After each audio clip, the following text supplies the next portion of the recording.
Hello, I'm Michelle Humo, a psychology student. I'm going to show you what are the things that should be put in the disaster go bag.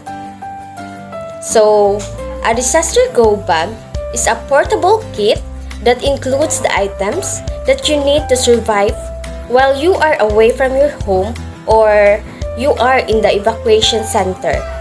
Since disaster can happen anytime, so it's important to be prepared. Having a ready go bag to quickly grab before evacuating instead of taking time to assemble. In preparing for disaster go bag, we need to have a checklist for the items needed when disasters strike. After having the checklist, we will put in the bag all the items and mark check to those items who are already packed up in the bag. So these are the following items that should be put in the disaster go bag. So the first one is the first aid. So first aid kit includes tweezers, scissors, bandage, first aid manual, gloves, thermometer, and etc. It is important to have this so that we can respond immediately to minor injuries that may encounter during disaster, and we can apply first aid to those people who are wounded. We can save lives and relieve pain if we know how to apply first aid. So the second one is the safety gear. So safety gear includes flashlight, blankets, LED lights, scissor, knife, raincoat, and etc. that could be used during the disaster.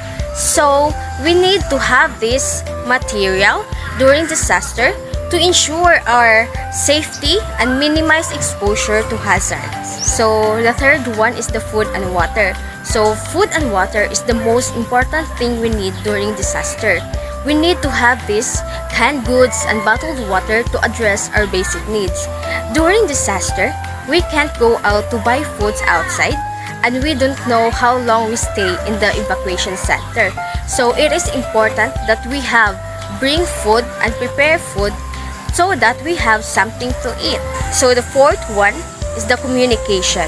It is important to have this so that we can communicate for emergency helpline to our relatives, kailas, if we need help during the disaster. And also to bring our radios to get information about the new updates of the disaster. So the fifth one is the hygiene and sanitation, like soap, shampoo, alcohol, especially that we are in pandemic, toothbrush, napkin, and etc.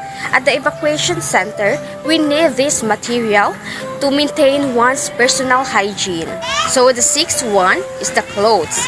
We need this because we don't know how long we stay at the evacuation center. So we have to change our clothes to avoid bad odor. So the last one is extras. It is composed of cash, important documents, and others that are important to us.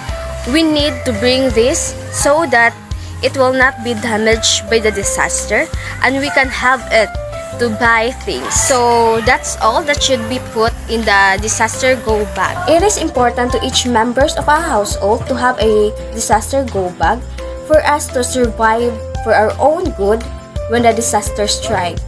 So that ends my discussion. Thank you for watching and listening. So for more precise and clear explanation, let's watch this video. Praktikal na ilagay sa go bag ang 1 litrong tubig, biskwit, at dilata.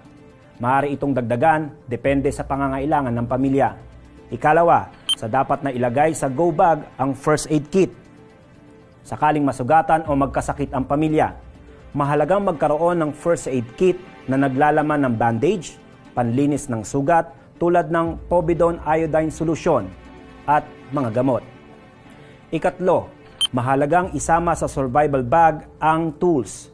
Maaaring magamit ang mga tools gaya ng gunting, kutsilyo o Swiss knife sa iba't ibang sitwasyon, maging sa pagluluto o kaya pagtatayo ng iba't ibang istruktura. Dapat ding maglagay ng lubid o tali sa bag. Ikaapat na kailangang ilagay sa go bag ay ang hygiene kit. Mahalagang manatiling malinis ang katawan upang makaiwas sa sakit. Dahil dito ay kailangan maglagay ng sipilyo, toothpaste, shampoo, sabon at tissue sa bag. Ikalima, maglagay din sa bag ng pera, ID at importanteng dokumento. Siguraduhin may dalang pera upang may kakayahang makabili ng mga kailangan sa panahon ng sakuna. Mabuti rin magkaroon ng pagkakilanlan ang bawat miyembro ng pamilya sa panahon ng sakuna. Kaya kailangan magdala ng ID at mahalagang dokumento. Ika-6, power bank. Mahalagang may power bank para hindi agad maubusan ng baterya ang cellphone at iba pang electronic devices na magagamit upang makausap ang mahal sa buhay, pati na ang ibang tao. Ika-7, ilaw at radyo. Posibleng mawalan ng kuryente sa panahon ng sakuna, kaya kailangan na maglagay ng flashlights at posporo sa go bag.